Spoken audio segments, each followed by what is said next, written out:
ഇവിടെ ഇരിക്കുന്ന നൂറുകണക്കിന് ആൾക്കാർ ഓരോരോ പാപങ്ങൾ ചൂണ്ടിക്കാണിക്കും.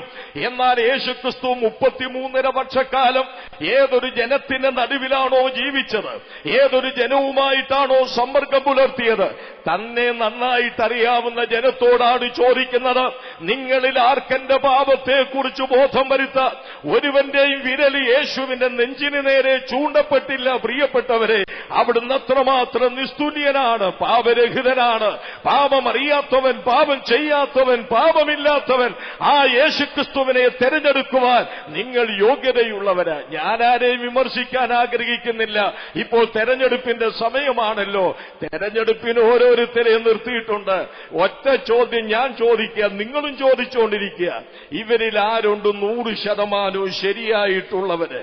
ഇവരുടെ ജീവിതത്തിന്റെ പിന്നാമ്പുറങ്ങൾ ഓരോന്നെടുത്ത് പരിശോധിച്ചാൽ എത്രയെത്ര കുറവുകളും കുറ്റങ്ങളുമാണ് ചൂണ്ടിക്കാണിക്കാനുള്ളത്.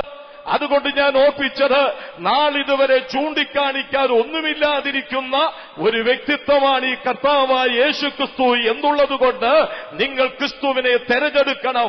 അവൻ തെരഞ്ഞെടുക്കപ്പെടാൻ യോഗ്യതയുള്ളവരാ. ഇനിയും യേശുക്രിസ്തു എന്തുകൊണ്ട് തെരഞ്ഞെടുക്കപ്പെടാൻ യോഗ്യനായിരിക്കുന്നു? ഒന്ന്, മരണം കൊണ്ട് അവൻ യോഗ്യനാണ്. യേശുക്രിസ്തു മരിച്ചു, അതൊരു സാധാരണ സംഭവമല്ലേ എന്ന് നിങ്ങൾക്ക് തോന്നിയെന്ന് വരാം. ഓക്കെ, പക്ഷേ ഞാൻ ഓർപ്പിക്കട്ടെ, സാധാരണ മരണവുമായി ഈ മരണത്തെ താരതമ്യപ്പെടുത്താൻ പറ്റുമോ? നിങ്ങൾ മനസ്സിലാക്കണം, മഹാത്മാഗാന്ധിജി മരിച്ചു, ഇന്ദിരാഗാന്ധി മരിച്ചു, രാജീവ് ഗാന്ധി മരിച്ചു, ഏബ്രഹാം ലിങ്കൺ മരിച്ചു, അങ്ങനെ എത്രയോ ആൾക്കാർ മരിച്ചു.